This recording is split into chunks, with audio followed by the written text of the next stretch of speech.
Hi, this is Mike Beam, and I have the pleasure of serving as the Kansas Secretary of Agriculture. I want to welcome you to the fifth annual Kansas Summit on Agricultural Growth. Thanks for gathering today to discuss how we can grow the ag industry in this great state. As many of you know, this event has typically happened on one day in one location where all of the sectors have gathered with this same goal as growing ag in Kansas as a whole. But we're doing things obviously differently and are able to focus now virtually, of course, sector by sector. But I'm confident that we'll be able to grow, work, and make a difference in the various sectors. In these challenging times, the role agriculture plays in Kansas, the largest industry and economic driver, it's even more critical. And we continue to be focused on economic growth for the state, which we know is dependent on growth in the ag industry. Strategic industry growth requires communication, coordination, and collaboration, which is the whole purpose of these meetings. So thanks again for taking time out of your day to be part of this effort by participating in the food processing and pet food sector breakout. At this time, I'm going to turn the webinar over to our sector leader, Carrie Weefald.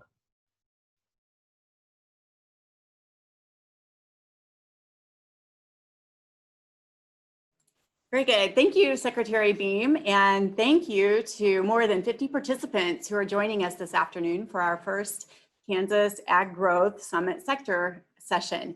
You will see things are a little different this year, but we're going to do our best to have an organized and effective opportunity for you to engage. If you have questions, thoughts, comments, or you're just simply joining us to learn a little bit about our food processing and pet food sectors today. Again, we're just really grateful that you're choosing to spend some time with us this afternoon. Over the next 2 hours, we will be joining and really focusing on the pet food sector and the food processing sector, and also looking at meat processing, considering what's happened over the past few months for our state. The vision of our agency is to provide an ideal environment for long-term sustainable agricultural prosperity and statewide economic growth. And our summit sector sessions really provide a platform for us to talk through opportunities for growth, but also barriers that might inhibit growth that we would like to see.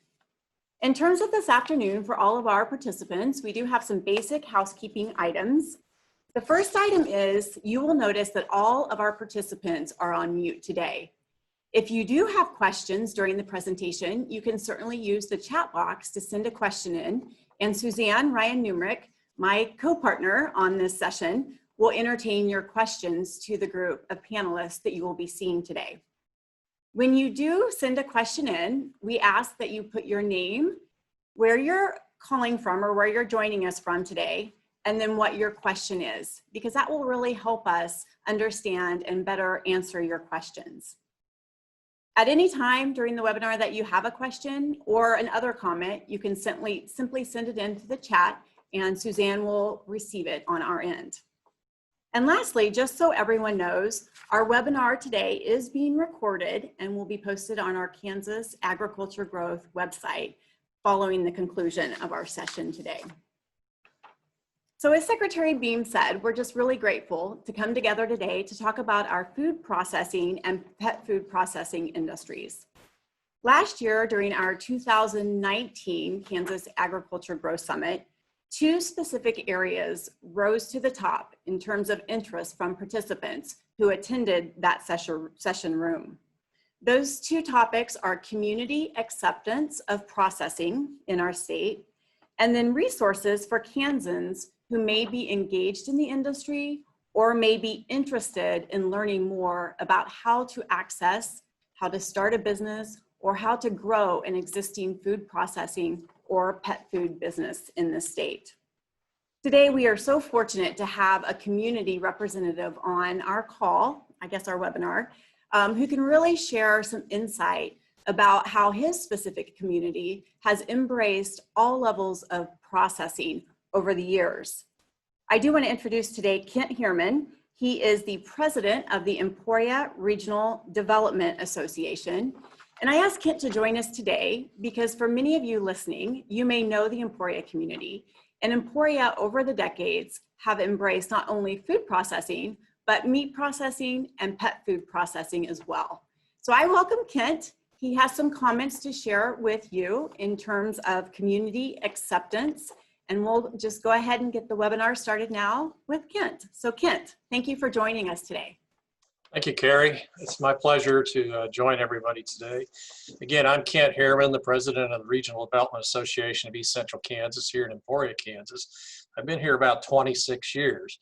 For those of you not familiar with Emporia, we're located in East Central Kansas, right at the nexus of I-35, I-335, the Kansas Turnpike and US Highway 50. Our city population is about 25,000, county population about 30,000. We're fortunate that we have Emporia State University located here and the Flint Hills Technical College. Both are real assets in our economic development efforts. Also, Burlington Northern Santa Fe has their Transcon line, double railroad tracks come through here from Long Beach, LA, all the way to Kansas City. We're about 78 miles from the Kansas City Intermodal Facility. Emporia has always embraced economic development, and in the most recent past, maybe 60 years ago or so, the Committee of 50 was created. The community knew their economics were going to be changing. We used to have 3 railroads here, now we only have 1, and they said we need to take a proactive approach to growing our community. So the Committee of 50 back in 1950 raised $150,000 from the private sector and acquired our first industrial park, number 1. And with that, they were able to compete on a lot of projects and were fortunately food processing related. So since that time, we have Industrial Park 1, 2, 3, and now 4 we're developing. In 1994, when I came here, we competed for the Cessna project, as well as 4 other Kansas communities, and went to Independence, Kansas, but we passed a ½ city sales tax in order to be competitive at the economic development level. We didn't make that conditional on getting Cessna. We said if we're not successful, we're going to use half of that sales tax for property tax relief, the other for industrial development. So Cessna went to Independence, and we had our war chest, if you will, so we could start competing in economic development. And we did compete in economic development. We developed more industrial parks. We developed certain performance-based incentive policies for property tax abatements, utility extensions, and real estate. We do financial due diligence, and any project we do, any incentives, we do an incentive compliance agreement. So several of our food processing companies, and we have numerous of them, many of them I should say, our largest food processing operation to date is Simmons Pet Food. They started in 1997. They have 1,200 employees. Second largest food processor is Tyson Fresh Meats. They bought the Armour plant in 1969, 1970. It was IBP back then, and they both slaughtered and processed beef here. In 2008, they closed the slaughter side. We lost 1,200 to 1,300 jobs. That was quite a hit on our community. And but we evolved. Our next largest food processor is a bakery, actually, Hostess Brands. They came here in 1963 with actually Dolly Madison. In 2012, they went bankrupt and liquidated. Fortunately, it was only closed for 6 months or so, bought by a new group, and it's now Hostess Brands, and they're making lots of Twinkies and cupcakes here and employ over 600 people. Back in 2007, Hills Pet Nutrition located here. It's a dry pet food plant. Simmons is a wet pet food plant. They have about 132 employees, and then they have another 3PL company that manages their warehouse and distribution for them. Bunge's been here since the 1950s. They process soybeans and soybean meal and unrefined oil. Much of that oil is railed up to Council Bluffs, Iowa for refinement into food grade products. Cargill has a dry pet food plant here. It was originally Safeway Pet Food, American Nutrition, and now Cargill. They just recently added a warehouse. Bannistill Meats is located here, and then we had a biodiesel plant start construction here, but that project's on hold, the renewable energy group out of Ames, Iowa. Now I want to talk about Park 3, and I think there's a slide or an aerial photo of that. The Emporia Enterprises purchased Park 3 in 1978, and you can see the aerial photo here of it. And if you look at it, you can see Penny Lane, Weaver Street, East Logan Avenue, and there's actually no development here. It's mostly farmhouses and all that.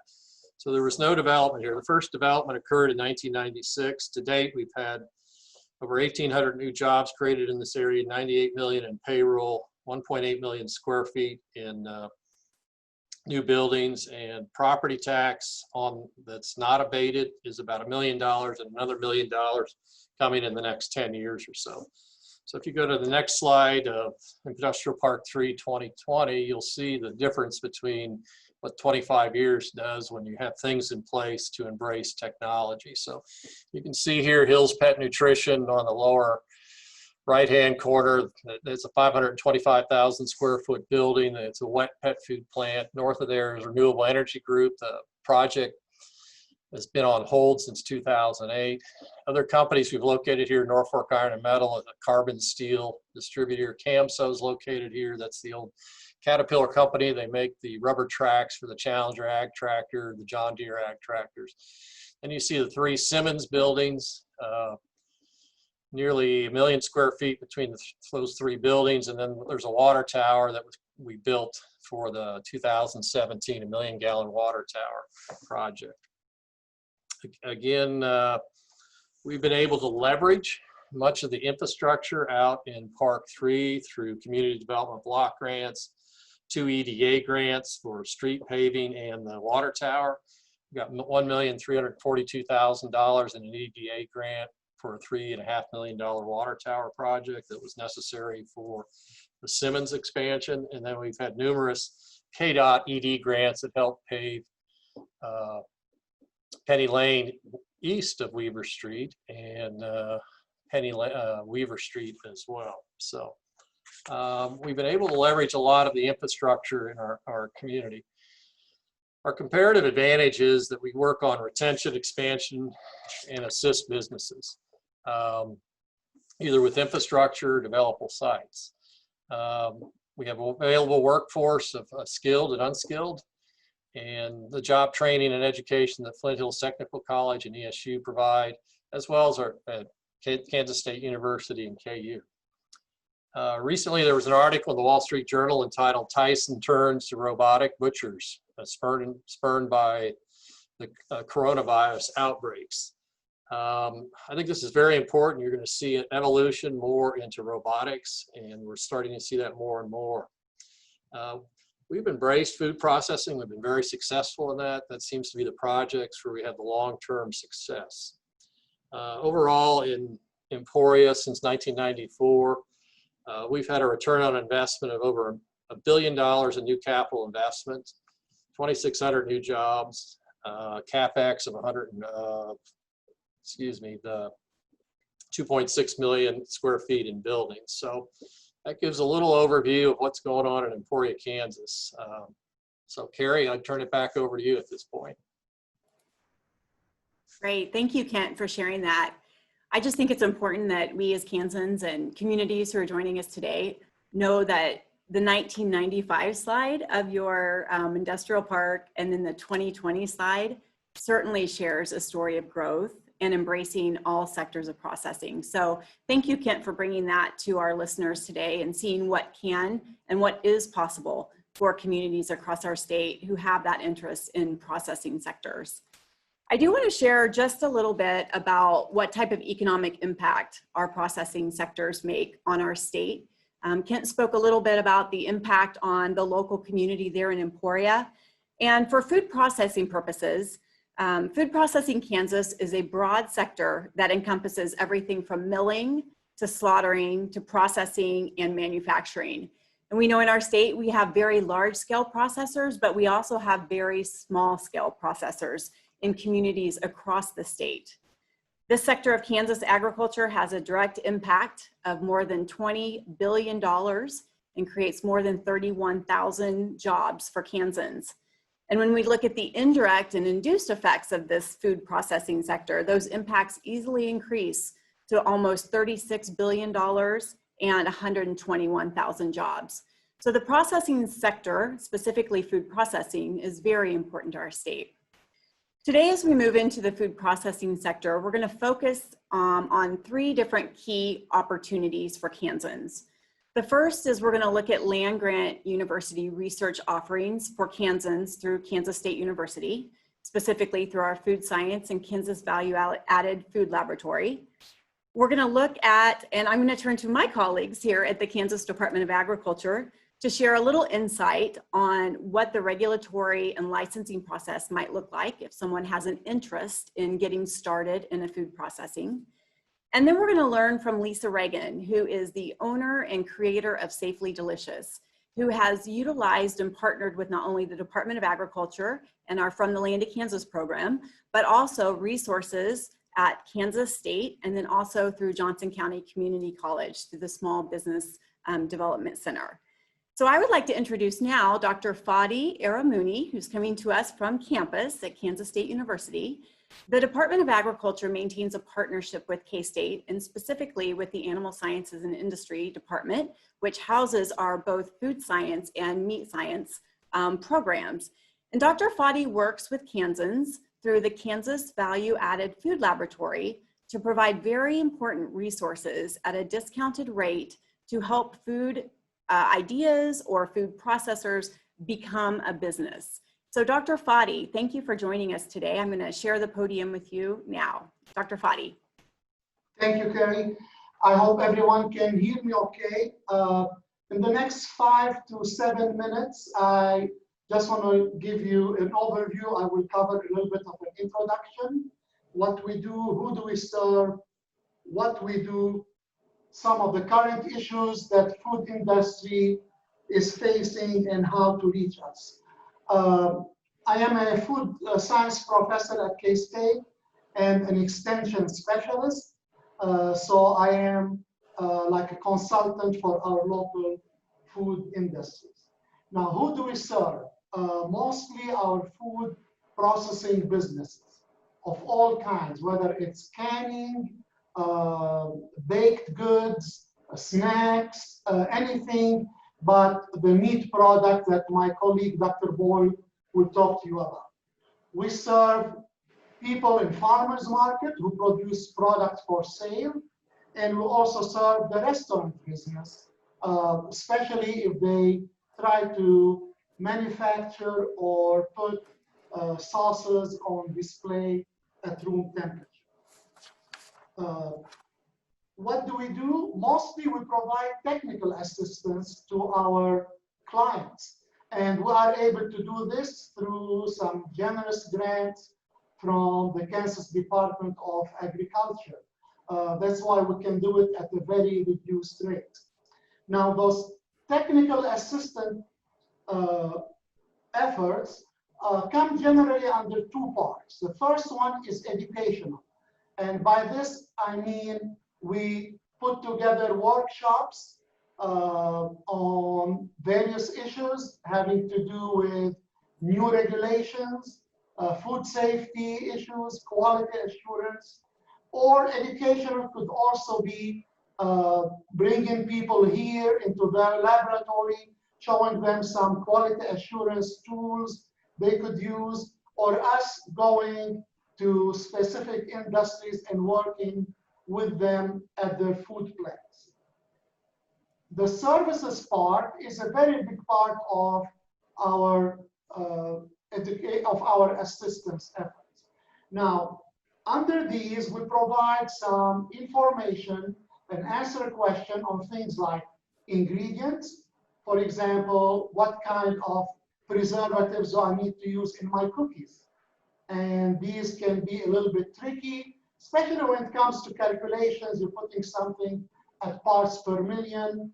And when it comes to issues like, is there a natural preservative I could use? We provide help on packaging. Labeling is a very, very big issue for us. we produce at least 400 to 500 labels for Kansas companies every year.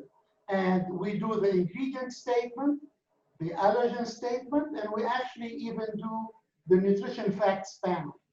And for this, we rely on mostly database analysis, and we supplement it by, depending on the product, by some chemical analysis, whether it's proteins, fat, sugars, or sodium.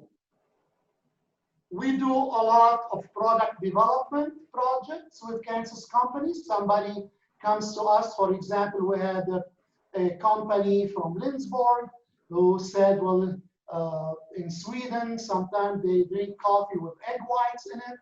And we developed a product for them, how to add it into the dried coffee mix to make such products. We developed a lot of products for Kansas food companies, and these are more time-consuming processes. We do a lot of shelf life testing for all our food companies when they want to figure out, well, what kind of pull date or sell-by date should I put on this product? We have incubators we set at higher temperature, higher humidity, and we do what we call accelerated shelf life testing, so that we can give them an idea about product shelf life much faster than a normal test would take. Another big part of our work is what we call process authority. We are the FDA recognized process authority for all canned foods in the state of Kansas. So anytime anyone is making a sauce, whether a barbecue sauce, a pickles product, salsa, whatever, they need to come to us, and we provide the process authority that tells them, yes, this is safe, or this is how you need to process it, or this is what needs to be filed with the FDA. Now, just to make sure, Adam Inman will address the issue of state regulations, and we deal with both state regulations, and once you cross a state line, you become under federal regulations. Some current issues that food industry need to be aware of: the Food Safety Modernization Act. Of course, a lot of people have heard about this, and we have provided training for this. New labeling regulations that have come out. I want to finally say how to reach us, and then if you look at our website, you will have some information there on how to submit information or product for analysis. If you scroll to the part that says on the right side, fees and information, please. Yes, if you click a little bit down. Yes, click here, please. And you'll find a form that this is an introduction form and how to get hold of the From the Land of Kansas trademark. Then you keep going down, and this is a summary of our services and the reduced fees that are provided. If you scroll down a little bit more, please. This is the part that you get to fill with your name, address, company, and then what kind of service do you need, whether it's a food label or basic food testing or microbiology or even consumer testing. And finally, we have the formula sheet to submit. Everything is kept confidential. We've never had any breach of confidentiality in 31 years.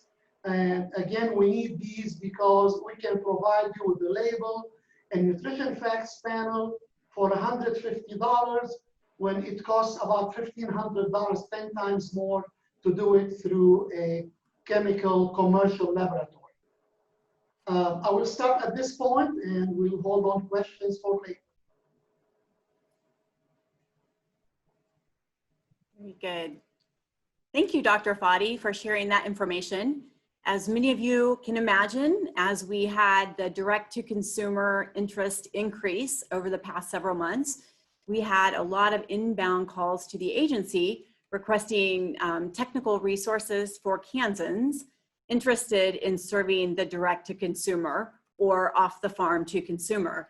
So for Kansans, we have a wonderful partnership with Dr. Fadi and the Kansas Value Added Food Laboratory to help a food processor or someone engaged in the food business start their business correctly and in a safe manner and in a way that meets the state regulatory pieces and provides a safe product direct to consumer. So as Dr. Fadi did mention, the website there is on the K-State landing page, but we also will have time here in a little bit for some question and answer if any of our participants have questions about that resource for Kansans. I do want to take a moment and introduce my colleague, Adam Inman. Adam's the Assistant Program Manager for our Food Safety and Lodging. And I've asked Adam to come on today just to kind of talk through what it might look like if we have a community economic development representative, person who has an interest in starting a food business or a restaurant in Kansas. As an agency, how we would entertain that ask. So Adam, thank you for joining us today. Thank you, Carrie. Appreciate the opportunity to be with you this afternoon. Our role in the regulatory arm of the Department of Agriculture really take to heart the goal of how we regulate is important as what we regulate. So really we like to work with all kinds of businesses, startup businesses, economic development agencies, and try to help them navigate the rules that oftentimes can seem very complicated. We're trying to be as fair as possible, and a lot of times that adds complexity to systems. So we like to either, if we regulate, we work with you to work through those regulations. If there's something that's outside of what we do, we pride ourselves in being able to connect you with the resources that can help you navigate those types of issues. I think one resource that's valuable for folks who are considering starting a business is the licensing guides that we've partnered with the Ag Marketing Program to put together that can give you an overview of the various regulatory entities that you might need to interact with, as well as some other resources that you can avail yourselves of. So encourage you to find those on our website, but if nothing else, definitely reach out to us, email, phone call, and we'd be happy to come alongside and help you walk that journey so we can continue to succeed together. And that's all I really have today. Just wanted to say hello and really looking forward to hearing Lisa's story of walking that firsthand. Very good. Thank you, Adam, for sharing that. I think it's important to know through Food Safety and Lodging that Adam and his associates are located across our state in every county, depending on the day. So there are resources in your area of the state too, if you're not located in Manhattan, where we happen to be today at the KDA headquarters. So thank you, Adam. I also have the pleasure today of introducing a friend and I guess somewhat of a business colleague, Lisa Reagan with Safely Delicious. Lisa is joining us today to really give an authentic testimony of what it's like to start a food processing business in Kansas. We've had a fortunate opportunity of working with Lisa over the past couple of years through our From the Land of Kansas program, and then seeing her connect with resources in the state, whether it be Dr. Fadi or working with our Food Safety and Lodging to launch an idea and then also grow it. So I would like to introduce you for our authentic business review, Lisa Reagan, who's joining us today from the Overland Park area to share her testimony about starting her food company called Safely Delicious. So welcome, Lisa, and thank you for joining us today. Thank you, Carrie. Thank you for inviting me. Thank you to the other people that are part of this Ag Summit, being able to be a part. Most of these people I've had the wonderful opportunity to work with throughout the last few years in some sort of capacity, or have interacted with them in different varieties of ways because of us being a food processing business here in the state of Kansas. So thank you. Well, let's get to my screen. I can share that. Let's see here. View. Here we go. Slideshow. Is that what we want? There we go. Okay. Well, thank you again for having me. So my name is Lisa Reagan, and I am the proud founder and owner of a company called Safely Delicious. We manufacture, package, and distribute allergy-friendly snacks from here in Overland Park, Kansas. So my story is such that I am a single mom. I have 4 kids who all have multiple food allergies. So I have been personally living in the food allergy space since about 2004 when they were all first getting diagnosed, and they were allergic to gluten, dairy, peanut, tree nut, soy, and egg. And back then it was extremely challenging trying to find snacks that my kids could eat that would look and taste similar to what all their friends were eating, but were free of more than 1 or 2 food allergens. There were lots of products that had that, but was extremely difficult. They're literally, I think I could count on one hand the number of products that my kids could safely eat. So I was very creative at always looking at what the others were eating and figuring out how I could make what other kids were eating look and taste similar for what my kids could eat because of all their food allergies. And then several years ago, back in 2013, I had gotten divorced and needed to return to the workforce. I'd been a stay-at-home mom for about 17 years. And where I was working, I had taken to work back in November of 2015. I had taken a batch of what's now known as classic bites to work. And everybody at the office, although I worked at a church, and so my church lady friends, they all thought I bought this product at the store. And when I kind of gave them the backstory and told them about what it was and why I made it and the whole thing, they were all like, you should sell this. And I thought, okay, maybe I should, because I had been trying to figure out what type of stream of income I would be able to support myself on years down the road once my kids were all grown and I was on my own, and making sure I could financially support myself beyond just the pay I was getting from my church job, which I loved, but knew it wasn't going to be able to probably support me long term. So the idea of selling this one product, I honestly really didn't have much fear about. It sounded like a great idea, and I felt very comfortable with the idea of the whole food thing, just because, like I said, I've been personally living in the space as a consumer, and so now to become a business in it, it seemed like a good idea. And the name basically came from the idea that I felt like our products were safe and delicious. Where's my thing how do I change the slide? Oh, there we go. So here are my 4 children. These are my inspiration, Connor, Elizabeth, Brennan, and Spencer. So they were the ones with, like I said, that had the diagnosis since back in 2004. And so when I started this business, I just had the one product, what's now known as Classic Bites, and just immediately started going to local events as a vendor and trying to sell it to just referrals. So just a little background then about our products, what exactly it is that we manufacture and sell. We now have 7 different varieties of our products, and they come in 2 different sizes. They're free of actually the top 11 food allergens. So our products don't have any wheat, dairy, peanut, tree nut, soy, egg, shellfish, sesame, mustard, sulfites. I think I hit them all.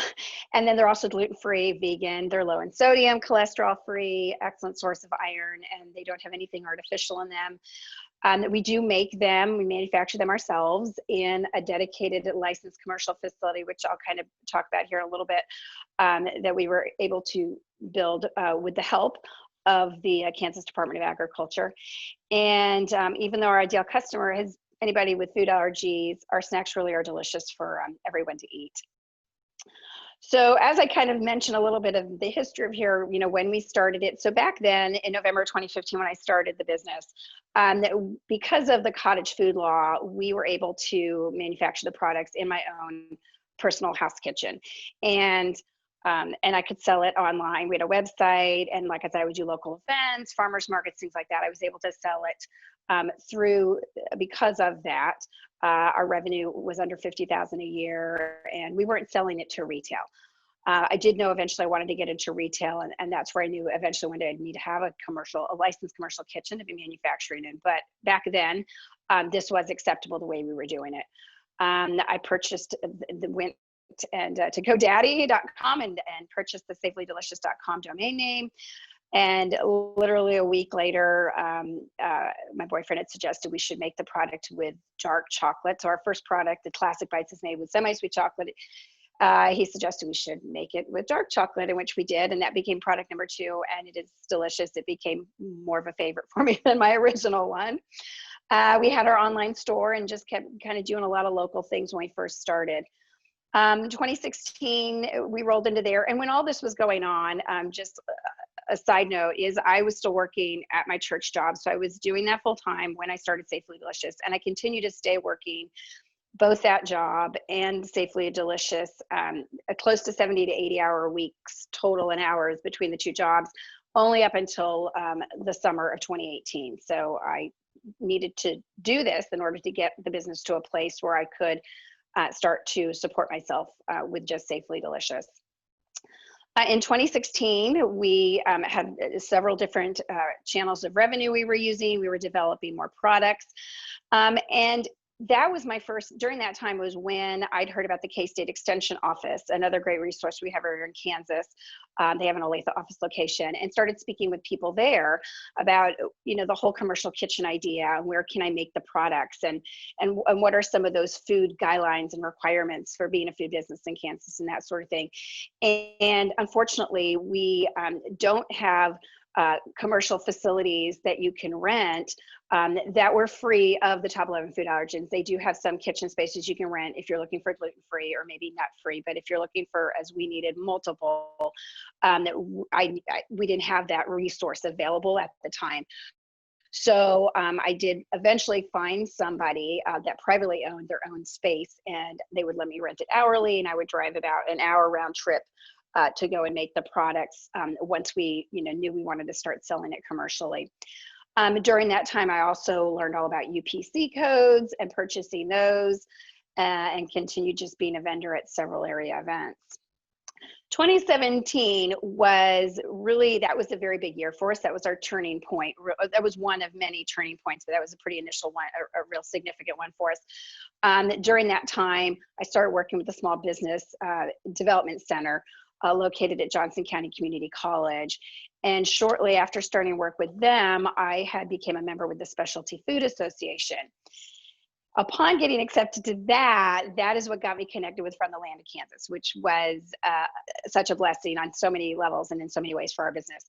The Specialty Food Association has a trade show every summer in New York called the Fancy Food Show. And back then in 2017, From the Land of Kansas, they would basically, I guess, reserve a block of booths at the event every year, and Kansas-based businesses that were part of From the Land of Kansas could rent that space, and we would all get to be together as a Kansas block of food businesses. And so it just so happened that that particular year, there was still a booth left that nobody from Kansas had rented. So Janelle Dobinson reached out to me. That was my first meeting with her, and offered the booth to me. And I didn't even ask how much it was. I was like, sure, we'll take it, because it was a sold out show. And it was the only way I was going to get into a trade show was with doing this. So it turned out to be a wonderful relationship for myself, my business, with in starting out with From the Land of Kansas. During that time, we also updated the names of our products, and our packaging, I'll show you here in a minute. So basically, when we started our business, we were doing things in Ziploc bags, and we were using little white bakery bags, and I would print out my stickers. Back in the day, I did not know or understand that how ingredient labels worked and nutrition labels and all that kind of stuff. And I did eventually learn all that through the help of From the Land of Kansas and through Dr. Foddy and some of those other resources that we offer. But my original packaging, my ingredient label was like in alphabetical order. So, I mean, I really did not know a whole lot when I started my business. And so, but anyway, so in attending the Fancy Food Show while I was there, in order to go to the show, I knew I needed new packaging. So that was another big thing where I designed with a graphic designer new packaging to kind of show people I'll just jump ahead to that screen to show you guys. This is kind of the evolution of our packaging. So as you can see, the white bag, that is what we were selling. That was what they were in for about the first almost 2 years. And then the bag on the right was actually the prototype. When we showed up at the trade show, I didn't even have the bags fully printed yet. I had prototypes of what they were going to look like once we got them printed. And while we were at the show, there was some management people from the Ball's food grocery stores that were there, and they had never heard about our products. And so it was kind of funny that I had to go to New York to to have our products back in Kansas City. And that was like the big turning point for us, where then we finally made it, and we were going to be in grocery stores. And by that fall of 2017, we were getting placed in the Ball Foods hen houses and Price Shoppers, and then since then we've grown into other stores. But that was our first big moment in finally breaking into retail and the grocery stores. In 2018, as things were taking off towards the end of 2017, it was recommended from the land of Kansas. Janelle had suggested my reaching out to the KDA about talking to an inspector there about what it would look like. I knew I needed to get my own space, but I could not afford to go lease a space. So it was suggested, because of the way we process and manufacture our products, that I might possibly be able to create a licensed food processing plant to meet the guidelines for the KDA and FDA for inspections and that sort, to build out my basement of my house. So the inspector came over and basically told me what we needed to do, and we worked with a contractor, and we gutted my basement and we rebuilt it into a licensed commercial facility that has the certificate, I guess the license for being considered a food processing plant in the state of Kansas. And so that is, it was a wonderful, wonderful thing for our business being able to do that, because it is 100% our space. I know what's coming in and out of there. I can confidently tell people it is dedicated, it is allergen free, it is exactly what I wanted and needed our business to be in order to continue selling the products the way we do. Then again, some of the other big things was, working with Dr. Fadi over at the Food Science Institute, the Kansas Value Add Lab. That, again, helped us figure out our shelf life testing and moisture testing and learning about nitrogen flushing. And so when we started getting some equipment to help automate some of our processes with our manufacturing and packaging, he played a huge role in helping guide me in what we needed to do and what kinds of things we should be purchasing. Even oxygen analyzers, we had to buy one. I never knew what that was or how to use one of those. So that was really great. And continued being able to, work with him as we're, looking at ways to continually improve our product and other new products that we are looking to bring to market. So I do work very closely with Dr. Fadi and his lab on a regular basis. And then some of the other things since then, we've created a few more products. We've got lemony bites and pumpkiny bites, and we spent time during 2017, 2018 to current to where all our product names now are registered trademark names. Our company is a registered trademark name. And now we work with a food broker that helps us with Hy-Vee, and we work with local distributors, and we've gotten our women-owned certifications as small businesses. So our mission for our business has been to create safe and delicious food products that look and taste similar to what others are eating, but they're free of multiple food allergens. What you see, this is what our packaging now currently looks like. So we've gone through several different versions from the beginning days of Ziploc bags and little white bakery bags. And this is what the bags now look like, our 7 different varieties that we offer. And these are the different resources. I've kind of touched on most of these that have played a crucial part in our business, and really from where it started to where it is now. And all of these businesses or these different resources, for the most part, I believe, have little to no cost. So for a food business starting out here in Kansas, we have got some awesome resources that really can help any type of food business, no matter where you're at. Especially for like myself, when I started out, I did not have much financially, to get this business going. And so these resources were all, wonderful and continue to be. I still work with all these resources right now. And there's a kind of a last pic. There's a picture of my kiddos now. And so I'm very thankful for, again, having met all the people I have working with Carrie, Janelle, Dr. Fadi, Adam. I mean, just the list of all the people that have been wonderful at helping Safely Delicious turn kind of just a suggested idea into a business now that is, our products are sold throughout the United States in about 13 different states and in over 150 locations, and about 30 grocery stores here in Kansas City area alone, in addition to all the other small businesses that carry our products, and lots of online businesses as well. And that would be the story. That's a quick version of our story about Safely Delicious. Great. Well, thank you so much, Lisa, for delivering that just presentation of inspiration for me.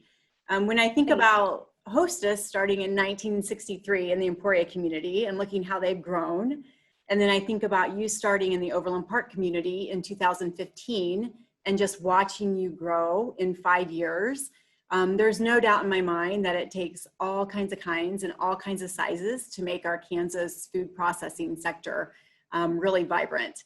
And I think that you're going to continue that growth, because I'm an expert in letting you know that the items that she makes, the Safely Delicious Bites, are really, really tasty. So thank you for sharing that.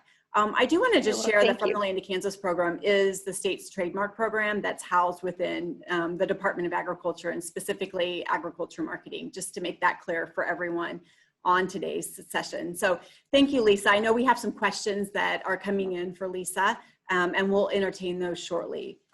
We're going to keep moving though, and we're going to take a look at the meat processing industry, because the meat processing industry in Kansas is a very important part of our communities across the state. So similar to what we did with food processing, we're going to take a look at resources available for local level meat processors in the state. We're going to hear from Tony George, who is our meat and poultry program manager here from KDA. And then we're also going to hear an authentic approach to meat processing from Chad Bontrager, who owns a couple of different meat processors in different locations throughout the state.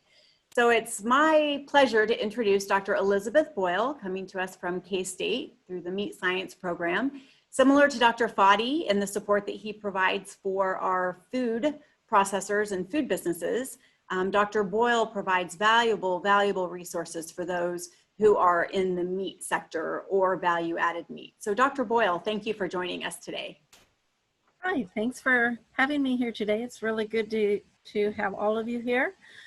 I wanted to talk a little bit today about starting a meat business. We do have a value-added meats program similar to what Fadi discussed with FDA regulated products. There's a website for that where you can reach out and contact me about nutrition labeling, about shelf life studies, and about those types of things. But what I really wanted to focus on today was what's been coming through my office since the COVID pandemic. And that has been questions on how to start a meat business. So I've put together a one-page handout or flyer, if you will, on starting a meat business and resources, primarily resources, because there's a lot that consumers are looking for. And I believe, Sean, you are going to share a screen with those resources.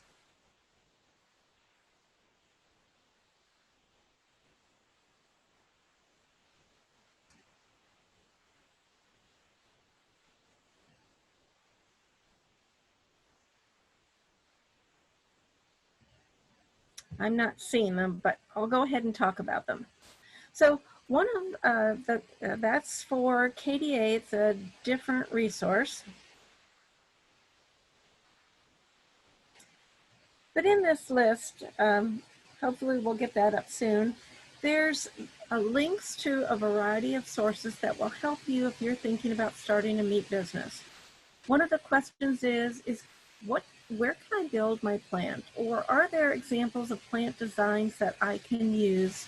And so the first link is a resource developed by Iowa State University. They developed this a few years ago called A Guide to Designing a Small Red Meat Plant.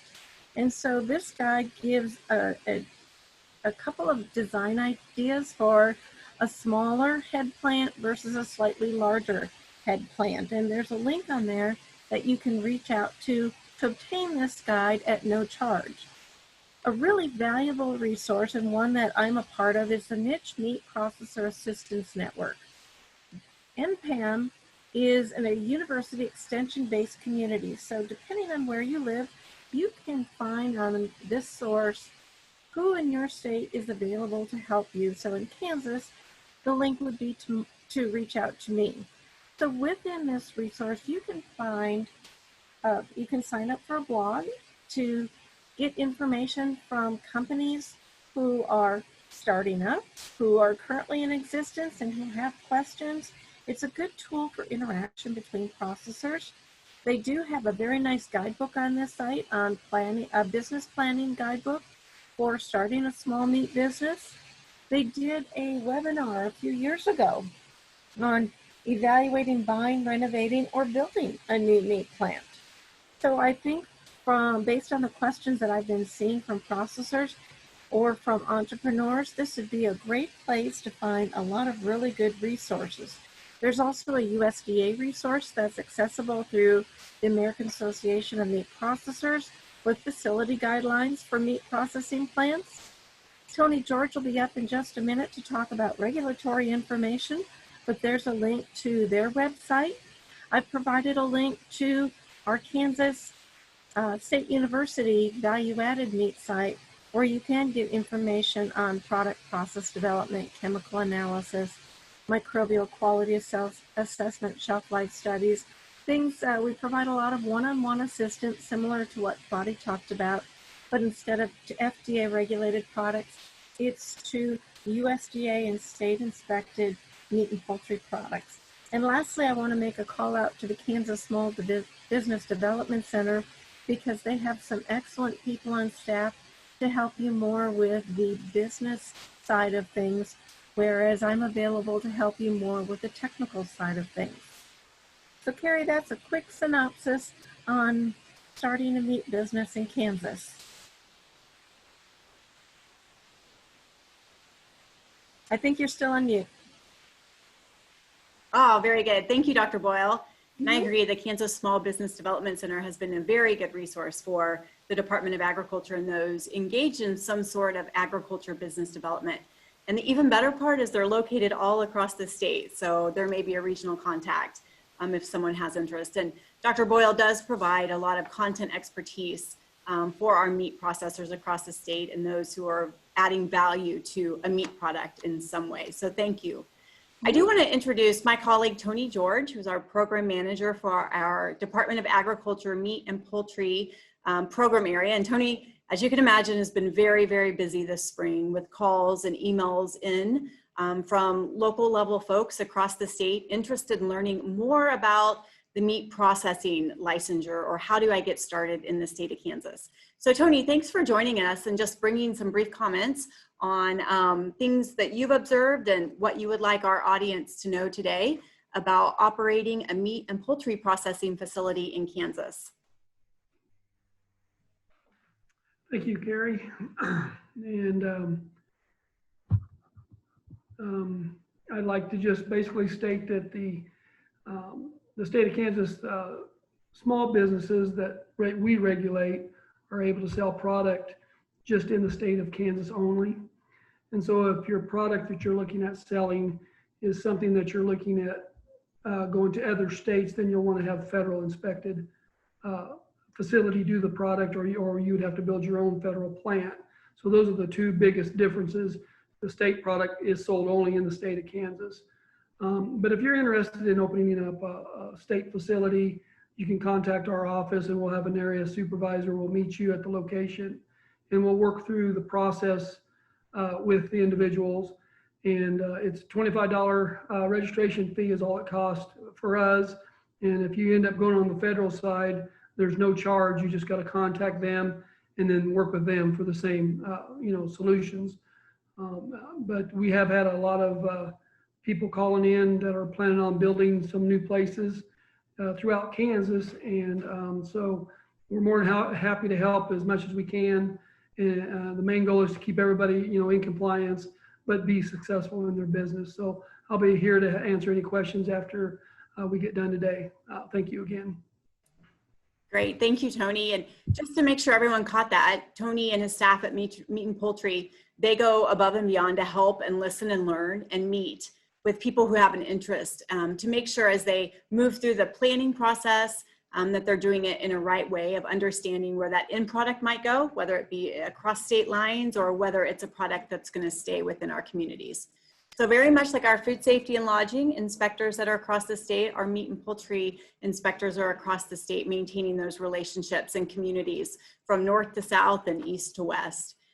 Today, we invited Chad Bontrager to come and share an authentic testimony of what his experiences have been over the past couple of years as the owner of not one, but 2 local processing meat groups in Kansas. So Chad owns Bowser Meats, and then also recently, I guess not so recently, purchased Yoder Meats there in South Central Kansas. So thanks, Chad, for joining us. And he's going to share with you a variety of topics. And then if you have questions, be sure to add them into the chat box and we can have Chad address them here a little bit later. So thank you, Chad, and welcome to the Zoom session today. Well, thank you, Carrie. I appreciate the opportunity to be here today and want to say thank you to all the other folks that are part of the presentation panel for their time, as well as the individuals that are joining us as participants today. Appreciate you giving the time and hope that we can provide useful information to you for whatever you're thinking about doing. We got into the meat business in 2016. We purchased the first facility, which was Bowser Meat Processing in Meriden, just northeast of Topeka a little bit. It's a fairly small plant. We do, most weeks we do 15 hogs and 10 beef is the scheduled slaughter. Pretty much every week of the year, we do a few deer during the season, but for the most part, we are beef and hogs. We'll do sheep and lamb as well, as our customers have a need for that, but that's not very many head per year. And then in 2017, we bought Yoder Meats based in Yoder, Kansas with a processing plant, but we also have 4 retail stores that are part of that business as well, where we're taking our products, basically we're taking our products from live animal to finished retail product for our customers. We do some wholesale business as well into restaurants and grocery stores and that kind of thing. What I'd like to start with today is a look at what we're seeing in terms of interest in the meat business. And I would say probably the 2 biggest points of interest are, one, people who have historically not had a freezer at home full of meat, but now have an interest in that because they weren't able to find what they wanted in the grocery store, or they weren't willing to pay the cost as we saw meat prices go up over the course of the last few months. And just like the security of not only knowing where the meat came from, but knowing that they had a plentiful supply available in their home. So that's certainly a trend we're seeing. And these folks don't necessarily have an animal that they want to bring in and have processed. They want us to source the animal and just provide them with a whole hog or half a beef or something like that. The other trend that we're seeing is people that do have the animals and maybe their normal outlet for selling those finished animals isn't available or is not taking the same number of animals that they once were. And so they're looking to get more into retail sales as well, but they need a processor. So they'll bring the animals in and then they handle the sale of that meat wherever it's going, whether it's direct to consumer or they're wholesaling it or whatever they're doing. They manage that part of it and we do the processing for them. We've also seen, had a number of calls from individuals, asking whether or not we would be interested in selling our plants because they are interested in getting into processing for those same reasons that we're seeing an increased demand for processing right now. When the customer comes to us, what do they expect from the processor? Well, they want a quality product at the end. They want it to be consistent. They want it to be packaged well, and they want to feel confident that they're getting, 100% of their own meat back. So a complaint that you hear from time to time is, I took a really good animal to the processing plant and the meat that I got back was no good. They must have switched it with someone else, or they kept my meat and they sold it and they gave me some old cow or something like that instead.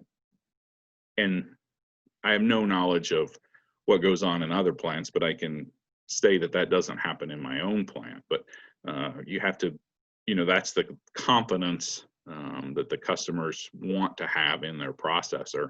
And so you have to build in pieces along the way that help them have that confidence. In terms of,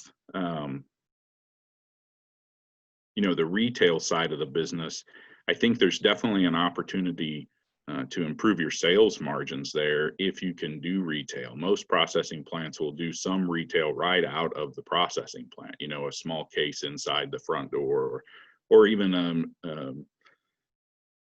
larger retail space that goes along with the processing plant. We've had a lot of success with the separate retail stores, not only in Yoder, but 3 locations in Wichita, where it really allows us to tap into a larger market. And then for the Bowser meat processing plant, we opened Heartland Meat Market, which has a store in Lawrence and another one in Holton, Kansas. And that gives us a retail outlet from that Meriden facility as well. So I think customers, particularly now, there's more eating at home. They're looking for a place where they can source high quality meat at a reasonable price. They appreciate the opportunity for more variety, for specialized products, for custom cutting, all the things that may be a little harder to find in a grocery store. We do have to work very hard, though, to make sure that we are the kind of retail store where you can not only buy your special occasion meat, but your everyday meat as well. So we had a store in Manhattan, Kansas that just closed at the end of 2019. And to be very candid, we failed to capture the everyday meat business in that community. We were very successful in capturing the special occasion meat purchases, but weren't getting the daily customer interaction or weekly customer interaction that it takes to keep that business afloat. And so we eventually had to make the decision to close it.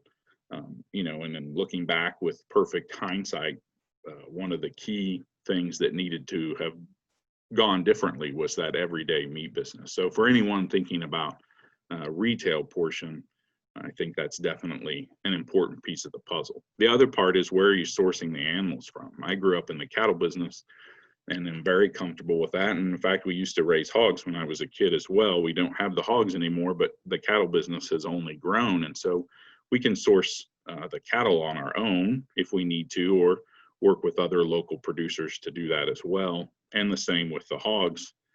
And again, the key there is, if you want a consistent high quality product, you have to start with a consistent high quality animal. And so those relationships that you build with where the animal is going to come from are really important. I think from the perspective of getting into the business, we didn't build any plants from scratch. We acquired both of the processing plants that we have, and 4 of the 6 retail stores were acquired. 2 retail stores we did start from scratch. And if I was to make a recommendation, I mean, I think there's pros and cons to either, building your own or acquiring. From the processing standpoint, I think it's certainly easier to acquire a business that already has a customer base and trained employees that are working in that field, so that you're ready to go right out of the gate. Now, if you're going to be your own butcher and your own processor and your own salesperson, maybe that's a little bit different. But if you are envisioning an organization that requires trained employees, then I would highly recommend an acquisition versus starting from scratch. One of the most challenging parts of that is going to be financing, because it is a specialized business and most lenders are not familiar enough with it to feel comfortable lending like they would for another type of commercial enterprise or agriculture enterprise that they are maybe more comfortable with. You can expect a 50% evaluation on your equipment, machinery and equipment. That's the most you will get for a collateral value, would be 50%, even if it's a brand new piece of equipment. Finding an appraiser that can give you an accurate and fair appraisal of a plant or of machinery and equipment is going to be hard. There are folks that specialize in that, and I would highly recommend using someone that has that experience, just so you can get the best possible outcome there. And then making sure that your banker or your investors or whoever are very comfortable with what you have in mind in terms of getting started. From the regulatory compliance standpoint, that's certainly going to be important as you get going. Again, if you make an acquisition, a lot of those pieces should already be in place. If you're starting from scratch, that's going to be a little bit different. When I get asked about, how hard is that? How difficult is it? Are we going to be able to do it or not? My response is always this. The folks that we work with at the Food Safety and Lodging Program, as well as the Meat and Poultry Inspection Program at the Kansas Department of Ag, are very cooperative. They want to see us be successful. They want to help us get there. And they just have to make sure that we follow the rules doing it. If you have someone or you yourself are comfortable with documentation, with paperwork, with doing the things that you need to do from a record keeping standpoint, being compliant is going to be pretty straightforward, because it's never challenging to do the things in the plant that you need to do. It's challenging to do the record keeping, is what I have found. So if you yourself, or if you have a good person on your team that's comfortable with that, it makes it so much easier. Where I see my own folks struggle is people that are, they want to cut meat, they want to package meat, they want to drive the truck, they want to interact with the customers, whatever it is that they're doing, that's their strong area. And then when you ask them to do documentation, that's where it gets a little bit tricky. So that's the only hurdle we ever seem to run into, is that documentation side of things. So if you can get that under control, I think from a regulatory standpoint, it isn't too bad. We are state inspected both in Yoder and in Meriden.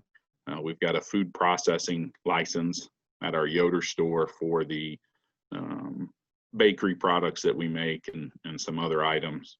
And then each of the retail stores has a food safety retail food establishment license.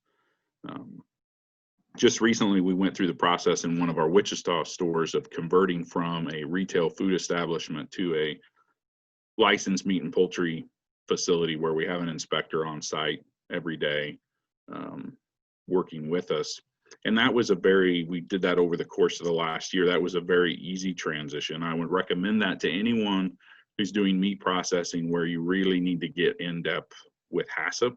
It's going to be to your benefit to switch over to meat and poultry inspection and have that inspector on site every day and working with you to make sure you're doing what you need to do. And then, of course, that also frees you up to do wholesale business and some of that kind of thing as well. And then the last thing I might talk a little bit about and look forward to questions when the time comes for that is labor availability. So it's always been difficult to find people to work in meat processing for us, especially in smaller communities. We don't need a lot of people, but we do need people. And so finding someone with experience is very challenging. So you have to be able to provide that training on site once they start, and then know that after you've potentially invested quite a bit of time in training them, that they may not stay all that long. It's hard to say what will happen there. It is a challenging work environment between the heat of the harvest floor and the cold of the coolers and the freezers and on your feet all day, and several different things that maybe don't make it appealing to everyone. It can be rewarding. I think the pay is good, but it is a struggle to find labor from time to time. So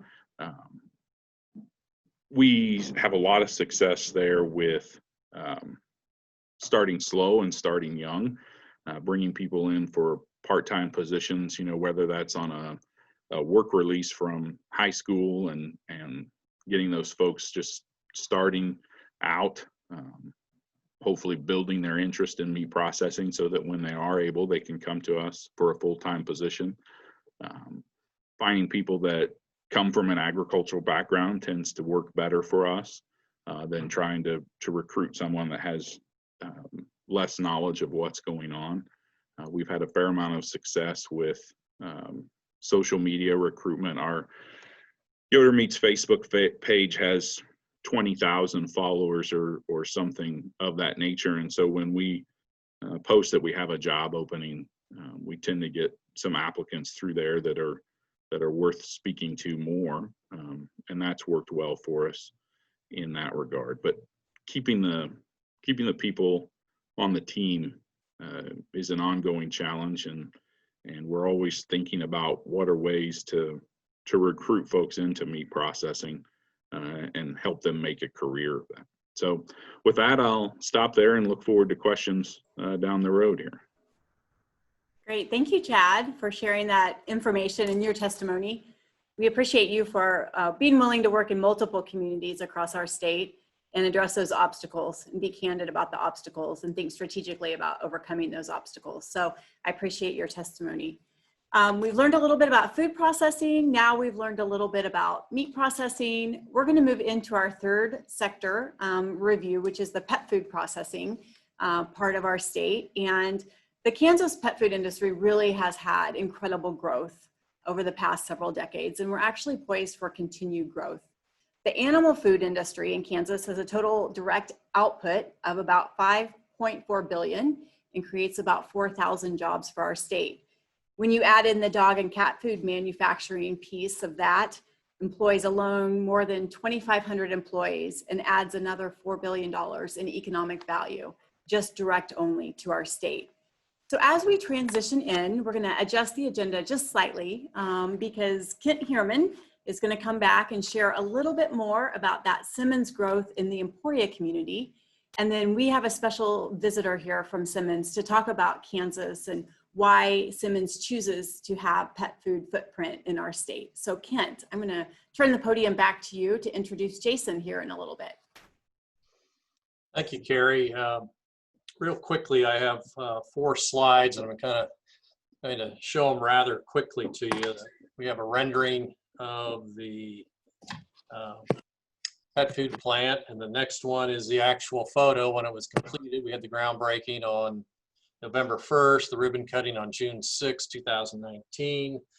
The next slide shows the complex. On the right-hand side is the original building with 2 or 3 additions to it. There's a south building that was built in 2003, and then north of that that's connected by, I guess, a tunnel, not tunnel or pathway for forklifts, is the new building that was completed in 2019. So in 2017, Simmons approached us and said they needed to expand, and they were concerned about labor availability from entry level to skilled level and degreed staff. They needed some assistance on water volume, water pressure. So we worked diligently to install new water mains and a water tower, 100 million gallon water tower, and then competed with other locations on this process in this region. So Jason Gotze is Executive Vice President of Simmons Pet Food, and he was part of that process and has been part of the Emporia area for a good number of years now. So I want to introduce Jason and let him say a few words, because I know he's on a tight timetable today. So yeah, thanks, Kent. As Kent said, just a little bit about Simmons in general, and then we'll talk pet food. But we were founded in 1949, and currently we're on the 3rd generation of leadership. We're a family-owned company. Our broader company is a poultry division, a pet food division, and then an animal nutrition division, which provides ingredients to the pet food community.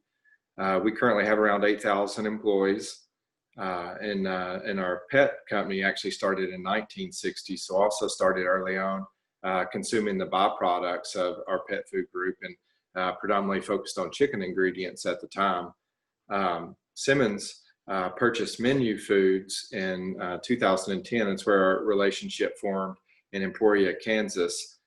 With that, in the pet food segment, we also purchased plants in Toronto, New Jersey, Pensacola, New Jersey, and then through our own growth, have a plant in Decatur, Arkansas, and Siloam Springs, Arkansas. As we continue to look, and as Kit mentioned, we built a new facility in Kansas. It's our flexibles packaging facility that we were able to do, and just partnered great with the economic development group led by Kent there, and the state and the city, as we looked to some key indicators that we had to have to go ahead with that build out. And it's a $62 million facility that we added there, and added about 200,000 square foot to the existing buildings that Kit mentioned, total of about 1 million square foot there now, and also 1,200 employees there. And we're currently in the position of hiring another 100 openings right now, and then have additional shifts that we need to bring on in our flexible packaging plant. So we continue to see a lot of growth in the Emporia facility as we continue. We put in new processes there, and so as we continue to sell and grow those out, we'll continue to see that workforce grow in Emporia that we're really excited about. We do all wet categories, basically predominantly can in the main factory, and then cups and pouches and tubs in the new flexible facility, and then 2 large warehouses there where we store and ship much of the product. As a total pet food, we also do dry and treats, and those are in our Decatur, Arkansas, and our Siloam Springs, Arkansas facilities. When we look and just go to the relationship there, and we even talk about it inside of our company of a community and a facility relationship within the community that's done well. And between Kent and even the local officials and Brian Potter, who is our senior director there, we've really established a wonderful relationship with the community, and understand it's both, give and take with each other and working together and removing obstacles so that we can continue to grow together. But we've had a tremendous success. Kent mentioned a lot of the things that the city and the state were able to work out for us to be able to make it where we could continue to grow there. And like we said, we continue to want to grow there. It's just one of those places that's been successful with a pet food company like ours. It's highly automated, and most of the equipment is pretty, it takes a skill level to be able to operate. In many cases, we're running lines that have 1,200 to 1,500 cans a minute moving down the line. And so being able to be in an area that has Flint Hills Technical College and even Emporia State University have both been able to provide a skilled labor that's allowed us to be successful in that type of and we have all kinds of manufacturing, but when you particularly get into pet food and things like that, it really forces a high skill level. And Flint Hills Tech College is just a great place to work with employees and in our maintenance departments. And just as we continue to talk, probably our opportunity, just to continue to grow there in Kansas is, as we continue to add labor. As Kent mentioned, we're one of the larger workforces in the area, with a couple of other also very large, good companies in the area too. And so, there's a constant, trying to pull labor. And so it's really, more of an influx of labor we need into the community. And so, with that, some of the things that we continue to discuss is housing. You got to have the housing that can draw the employee base to the community. And so Simmons partnered with Emporia Ignite and sponsored, a housing study there to work for. And we're still doing that to try and understand what that looks like and what area of housing is needed in Emporia so that we can continue to pull the right labor there. We do have a pretty good geographic region that come and work in Emporia from the surrounding areas, but we just have a continued need to bring labor in. And so, but at the same time, our business is highly automated, and that's what it takes to be competitive. And so we continue to focus on automation and how do we continue to improve our operations and assets through driving automation. You know, and really outside of that, you know, we've just had a great relationship in Kansas. When you look at our other businesses that we have really made a platform that it makes sense to grow. We have similar things. We're headquartered out of Siloam Springs, Arkansas, and have seen similar things in our own state. But it's nice to be able to see things like that in states surrounding that really have a business focused and taking care of our people. And that's Simmons' first value, is to put people first, and Emporia is helping us do that. So. Very good. Very good. Well, thank you, Jason. And please let the Simmons family know, and your coworkers and Brian know, how much we value that Simmons is choosing to do business in Kansas. I know Kent and the Emporia community try to take care of you as well as they can. And it shows through growth and just the admiration that the two of you have for each other, of being willing to come on here today. So again, thank you for choosing to do business in Kansas. And I know Jason may have to move on. He may be able to stay for questions, but I appreciate him working with Kent to make time in his schedule today to join us from Arkansas or Siloam. I'm not sure where you are today. Are you from Siloam Springs today? I'm in Fayetteville, Arkansas. In today. Fayetteville. Okay, very good. Friday, we did a run through and he was in Decatur, I think. So it's hard to tell, where is Jason today, right? How about that? I'm going to introduce Dr. Greg Aldrich. And Dr. Aldrich is really our go-to in terms of the Kansas pet food industry with education, outreach, and connectivity. Dr. Aldrich is with Kansas State University, and he is the pet food program coordinator. But he's known globally for the work that he does on campus, and then the relationships that he builds and connects back to resources within our state. So Dr. Aldrich is joining us today to really give us an overview of the pet food industry in Kansas and just share insights of what he sees as he is the eyes and ears on the street of an industry that is so impactful to our state. So Dr. Aldrich, thank you for joining us today. Thank you, Carrie. Can you see me and the slides? Okay, very good. Thank you. And thank you, Carrie and Secretary Beam and Suzanne, for your continued support of our programs here at K-State and within the recognition of the pet food industry here in the state of Kansas. I started my career in 1995 working for the IAMS company, and have held various positions in the pet food industry since that time, mostly focused on new product development. And so in 2003, my wife and I started a nutrition consulting company out of our house in Topeka, and we provided service to startup companies, small to medium-sized pet food companies around the country and around the globe. And since that time, we've provided service and support to over 180 companies, many of them you would recognize as household names today. It was while I was doing some of that work in our consulting business, working with these small companies to do new product development, that we started to use the research facilities at K-State.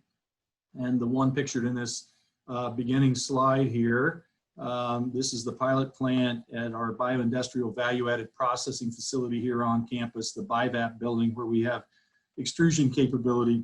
It was during that time that I became a little bit more acquainted with the faculty at the university, and we began to have a discussion about whether or not pet food should be something that we started to offer as a discipline within the grain science department at K-State. And so in 2012, and I'll talk a little bit more about that here in a moment, we started a pilot program, and the intent was to train young men and women, both as undergraduates and graduate students, as well as provide technical support and service to the greater pet food industry around the country. And you might ask, why pet food? Let's see if I can advance that slide. There we go. Pet food is a pretty substantial area of our economy. It provides a lot of jobs, and I'll show you that here in a moment. It's also about value-added agriculture. And the interesting part is that every year, year over year, we see a growth in the pet food sector of about 4 to 5%. And it usually happens in good years, but it also happens in the down years. So during the last economic downturn in 2008, we saw growth in excess of 4% year over year. And this year, we're projecting that it will be better than that. And so this is a presentation or a slide that I borrowed from the folks at Nielsen in a webinar that we just gave a few months or a few weeks back. And this is actually during the period of time here from February through April. And the gray and the dark gray bars or the lines there represent the sales from 2018 and 2019. And we saw sales of pet food increase about 14% year over year during the stockpiling period when folks were going out and collecting more food than they needed. That's since kind of come back down now in the early spring as we go to the end of second quarter. But projections at present are that we will be in the pet food sector 7% over last year. So pet food is an essential part of our economy. It's an essential part of a lot of people's households. And our folks at the Kansas Department of Agriculture in their sector report have provided those of you that have an interest in this area a really nice report describing the rest of the pet food sector and how it has an impact on our national as well as our local economy. One of the things that I describe when I'm working with students is that pet food is not just a frivolous matter. It provides value addition to co-product streams from livestock production and the grains and crops industry. It also provides jobs. And Kansas sits right in the middle of what I'll call the epicenter of the pet food world. The US is the leader producer around the globe, and we are usually second only to Missouri for the number of jobs and the number of dollar sales. Occasionally we're bouncing around between second and third spot with Pennsylvania. But clearly this region, as you've just heard from Jason, is very prominent in regards to pet food manufacturing. In many cases, what drives that are the ingredients or the raw materials and the infrastructure that we've built over the last several decades in this area, where we have a good, strong workforce that's motivated to continue to produce pet food. We have enough space to expand and get out away from large urban or metropolitan areas when the aromas of pet food manufacturing might otherwise be a complaint. We also are seeing some shifts in the raw materials that we'll talk about in a moment, and that's to trans area of pet food manufacturing and to provide them with opportunities for employment. As we've already heard, there are a number of jobs available to these young folks in the professional and the research areas, and we want to be the place that provides them to the industry. We do that through grain science and industry. I'm part of the feed science and management curriculum. And so it's an extension of the other animal foods that we're talking about in terms of science and discipline. We also provide short courses through our International Grains program. We've established minors, a bachelor's degree, and I'm also training masters and PhDs. And it's just not me. This is happening across campus.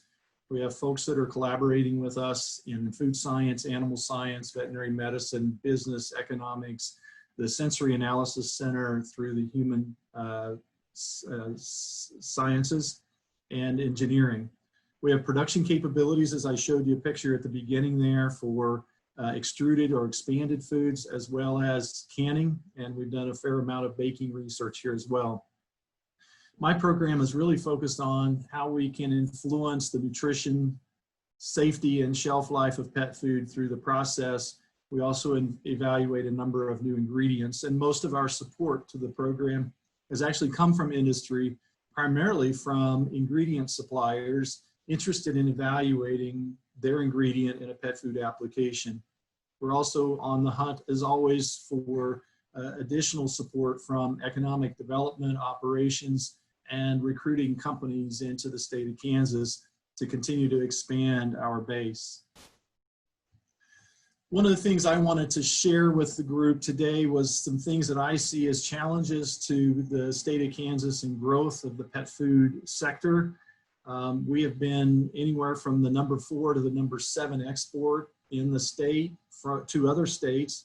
We have a nice solid base of raw materials, but the pet food industry is shifting and the foods are becoming what they call more humanized. The foods that we're offering companion animals today may be in raw format, they may be slightly cooked, refrigerated, and they may, a lot of the consumers are looking for foods that would mimic the products that they would put on their own kitchen tables.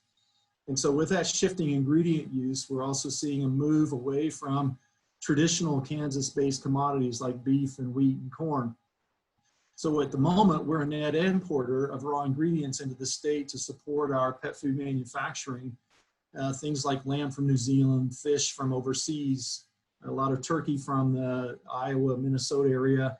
And one of the big areas of the last 10 years or so has been an increase in pulses, the peas, lentils, chickpeas, as well as potatoes. And so for us to continue to be a leader in this area, we're going to need to look at raw material support with diversification in the region. We're also running into some challenges. Other states around the Midwest and the South Central have figured out what Kansas knew a long time ago, and that is that pet food is good for Kansas, for the economy, and it's good for value-added agriculture. And so we've been facing competition, in many cases not succeeding when companies are looking for new locations. Now, Kansas sits in the middle of that market between the East Coast and West Coast, and so we're in an ideal logistical place, but we probably need opportunity to go look at how we can recruit some of those other companies to expand here in the state, just like our friends from Simmons have done so. And for those out there that are entrepreneurs and startup, we don't have a very strong infrastructure for the startup. The folks over in food sciences you've already heard from, Dr. Aramoni and Dr. Boyle, they've been working with these sectors through extension activities and appointments.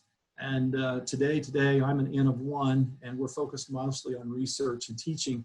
And there may be an opportunity for us to add additional support services to entrepreneurs, both with startup coaching, but also with maker spaces. We have small capabilities to do research-based product development, but in the future, there may be opportunities for us to look at small-scale production to be able to help facilitate a springboard for small companies to get started. And so with that, Carrie, I will hand it back over to you. Thank you for the opportunity to present. For anybody that has interest, we have a website at Kansas State, and I'll show that here on the screen share. It is housed through the Institute for Commercialization, and it gives us a lot more information about what we have for capabilities. With that, I'll turn it back to you, Carrie. Thank you very much. Great. Thank you, Dr. Aldrich, for that information. I just love hearing and learning and seeing and having you share your observations on how Kansas continued to move forward, whether it's ingredients that may be an option for our state or companies that we can recruit into Kansas to add value to our food and agriculture industry, specifically in pet food. Like we've done with our food processing and then also our meat processing, I want to bring Ken Bowers, who is my colleague here at the Department of Agriculture, who works with our feed safety division, just so all of you on the call have a point person for feed and the pet food industry in terms of the KDA contact. So Ken, thank you for joining us today. Thanks, Carrie. I'm the animal feed technical specialist for the Department of Ag, and our department does handle licensing and the regulatory side of animal food. And I'm basically here today to try to answer any questions that anybody may have. So just let me know. Thank you. Great. Great. Well, thank you. I hope every one of you on the call learned a little bit more about our food processing, about our meat processing, or our pet food processing industry, or resources that might be available to you or to folks in your community, or if you're joining us from another state or country, ways that you could partner with Kansas as a state in our food processing, pet food processing, and meat processing industries. We're at a point now of starting to transition and wrap up our first session for the Ag Summit. And we're going to do that by entertaining some questions that came in with Suzanne. And then we're going to finish with just a roundtable of our panelists in terms of what's next. You've heard a lot of comments about maybe economic development incentives for entrepreneurs or ingredients. All of our panelists have been given thought to what's next, what can help propel our industries forward. But before we end with that roundtable, what's next suggestion, we're going to entertain some questions. So Suzanne has been keeping questions that have been coming in. So I'm going to let Suzanne lead this session here. All right. Thank you guys for the wonderful webinar. I've really enjoyed and learned from, like always. I have a great question from Amy France in Scott City, Kansas. She wanted to, again, echo Carrie's message, thanking Simmons for choosing Kansas as a location. And a question she has is she's curious if the ingredients they use are sourced from Kansas producers. And I know Jason dropped off the call, but maybe Dr. Aldrich can address this, or even Kent. So what opportunities are available for producers to join the team in supplying commodities to Simmons? Kent, do you want to tackle that one? Sure. I talked to Brian Potter here a week or so ago, and they try to source as much locally as they can. You know, they use a lot of meat products from the beef plants here. They'll get their chicken products, obviously, from Arkansas and Missouri. A lot of people get their lamb and that from New Zealand. Some of the micro ingredients, not sure where they source it, but they try to, you know, they do private label. So they do some exotic type of pet foods. They do one that uses rabbit meat, so they've got to source that. I'm not sure where they source it from, but they also have to test it to make sure it's all rabbit food, not mixed with chicken or something, you know. So with Hills, I know they source a lot of their dry. The difference between a dry and a wet pet food plant is usually wet is made out of meat products of some sort, but now you're seeing a lot of dry pet food where they're actually adding some meat products to it. But Hills sources a lot of their grains, corn and things like that, their macro ingredients locally. Some of their micro ingredients come from all over the world for their formulation. So I hope I answered that question correctly, Greg. So. Very good, Kent. And if I can jump in there, you know, the pet food industry sources ingredients from wherever they happen to be. And many of the micro ingredients are sourced overseas. That's just where they're made. You know, it's an interesting situation we're in right now because most of the B vitamins, even your own B vitamins, come from China. The Chinese were able to drive Western manufacturers out of business about 25 years ago. So we're clearly in a global industry, global trade for our sourcing. Most pet food manufacturers are going to try to source as close to home as they possibly can, just because they want to save on freight, if nothing else. But in many cases, as the consumers' taste, both for their own food as well as the food they offer their pets, changes, we're having to go further and further to find those new and novel exotic ingredients like kangaroo and rabbit and you name it. And so we try the best we can to source local, but it doesn't always happen that way.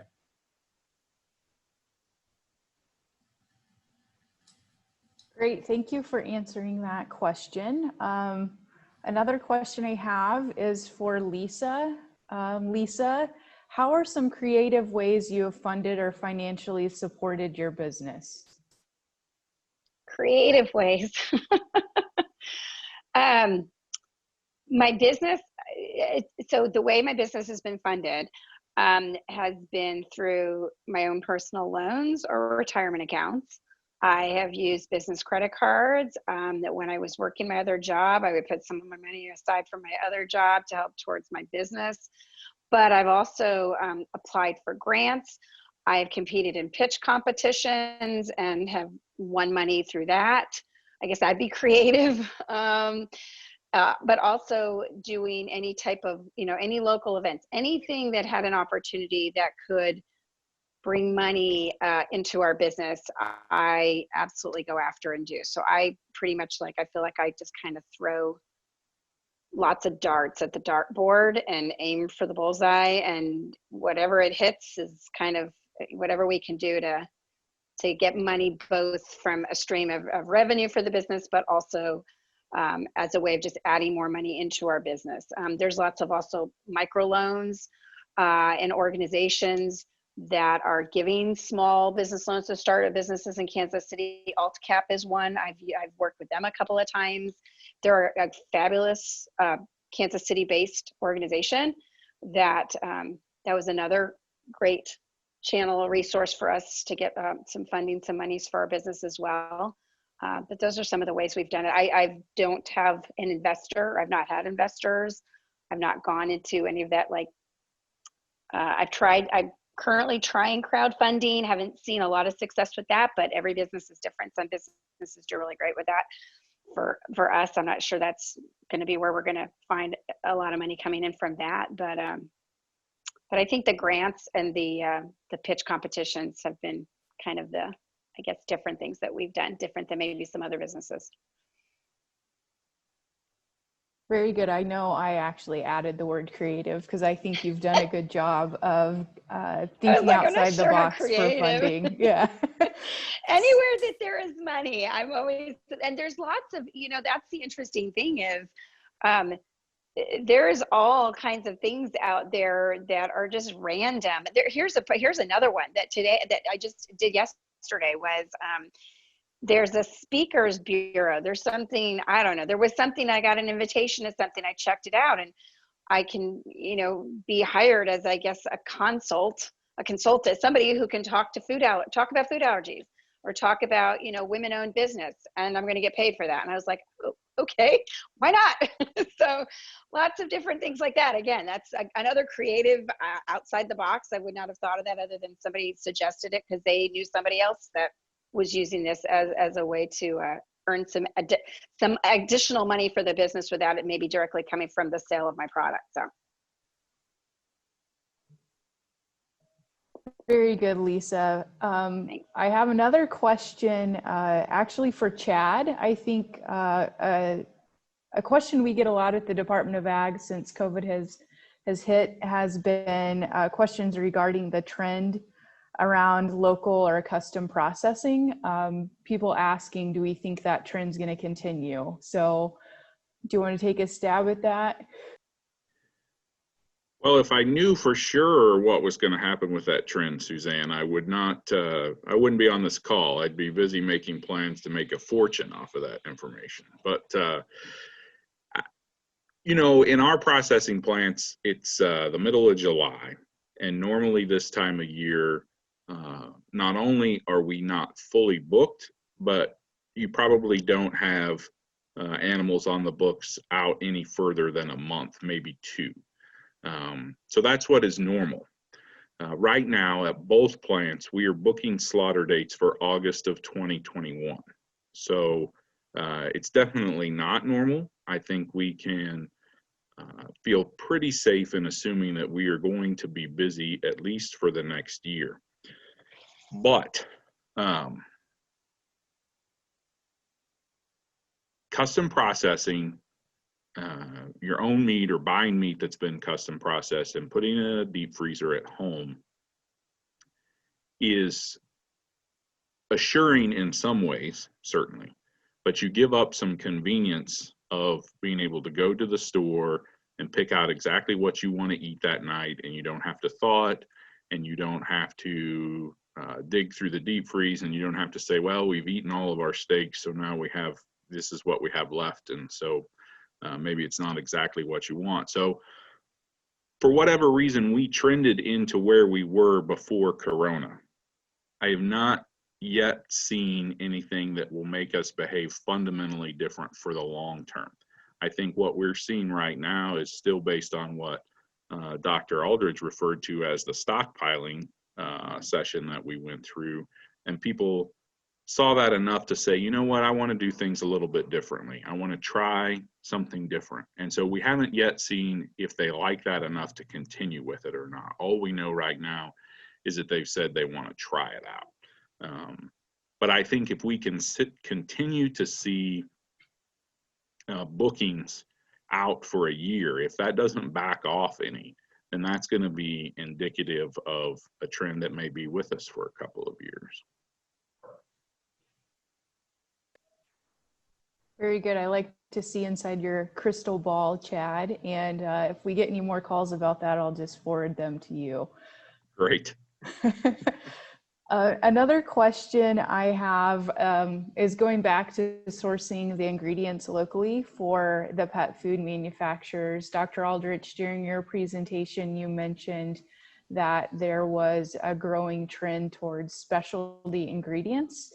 And we have folks that are curious how they learn about those opportunities, how they could become a supplier, even those that are not growing specialty ingredients, such as our sorghum growers that we know are itching to get into the pet food industry. So first off, sorghum has a foothold in pet food. They've been, when I was at the Iams company 25 years ago, we started using sorghum in some of our main lines of products. And we've done a fair amount of research here in our laboratory with other sorghum opportunities, we'll call them, in various formats. And so I think sorghum as an ancient grain is being welcomed. The way to find out more information about what the trends are, there's a website. I actually write for their magazine. It's called petfoodindustry.com. They provide a lot of information there on market trends. It's sort of a supply side to the pet food industry, so it gives you a perspective on what's going on. And they have a number of market reports that they publish there as well from the various groups like Nielsen and Package Facts and such. And so to find out what's going on, that's probably the easiest and most reliable source of information in regards to what the industry is doing from a trend standpoint, ingredient standpoint. A couple of things to share with the group in that regard is the fastest growing category in pet food today. It's a very small base, but it's triple digit growth has been the raw, frozen, refrigerated, and freeze dried. These are all highly meat concentrated type products. And many of them are using conventional proteins like chicken or beef or pork, but they're also exploring other alternatives like duck and rabbit and the such. And you know, those companies are always on the hunt for new ingredient supply. The challenge for us is in pet food is generally we're working with a co-product stream. Notice I didn't use the word buy in there. It's a co-product. And we are on the other side of the packing industry or the meat industry you've been hearing about. So a lot of our ingredients are secondary to the human food market. That's where the industry has to make its way, make its money. And the pet food industry provides a floor by using the co-product stream. As an example, when we slaughter cattle, pigs, chickens, on average, 50% of that meat ends up on a dinner plate and the other 50% is byproducts. And the pet food industry uses a big chunk of those byproducts. And so we provide a floor for the market of those novel ingredients or even the mainline commodities. So as we start to look at alternative sources of proteins or grains that might be produced in the state of Kansas and in this region, we've got to understand that they have to come together along parallel paths with the human food market for those meats, and that we're a partner in that as part of the pet food trade. The lead has to be the human food market. Very good. So I'm going to go ahead and bring us back because unfortunately we are running out of time for today for our first session.